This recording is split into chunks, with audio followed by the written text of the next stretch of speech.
So here we have the Mercedes-Benz E250 Coupe on a 61 plate. I'm going to start off by showing you around the outside of the car, and then we'll hop in and run through some controls on the inside.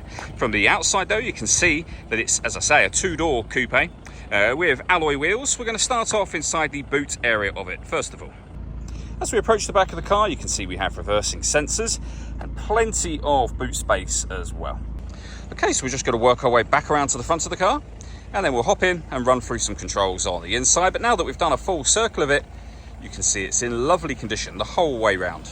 Just briefly before we climb in, I think it's well worth seeing the interior from this exterior point of view. There's plenty to run through on the dashboard, so let's hop in and we'll do that right now.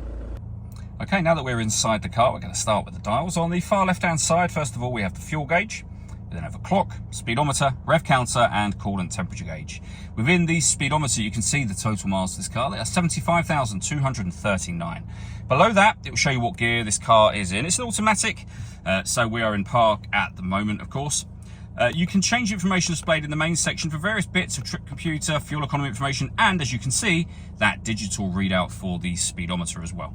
And the buttons that I was using to do that are on the right-hand side just here. We have our stereo controls and phone controls, on the right-hand side, buttons over on the left-hand side.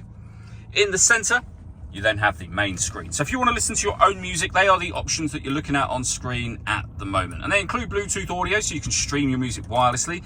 All the movement I'm making on the screen is being done at the moment using this dial just here. You can use the buttons on here. So for example, if I press Navi, we are now on the satellite navigation menu. But you can then, if you wish to, from there, use the dials to navigate your way around, or the dial, I should say, to navigate your way around. So you can pair your phone, you can listen to your radio, and the various other ways of listening to music in this car. They're all accessible on there. Working our way down, we have the CD player, main volume for the stereo. All of these buttons just here, very self-explanatory as to what they do. We have a heated driver's seat and a heated passenger seat, both of which have 3 heat settings each. We can turn our parking sensors on and off. You can put the car into eco, so it'll drive in a more economical manner, the gearbox. Below that, we can adjust the driver and passenger temperature. You can adjust the fan speed up and down from here. The air conditioning is on at the minute, so that's off, back on. You can hit auto. The car will now maintain the temperatures that you've asked for, and you can hear it doing it by taking control of the fan speed and the direction of the air for you. You can override that, as I've just done, at any point in time you wish to.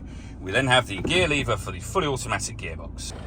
All that leaves me to say is thank you for taking the time to watch this video. If you'd like to come and see the car for yourself and have a test drive, please feel free to give us a call here at Glenbourne's. We'd love to hear from you soon.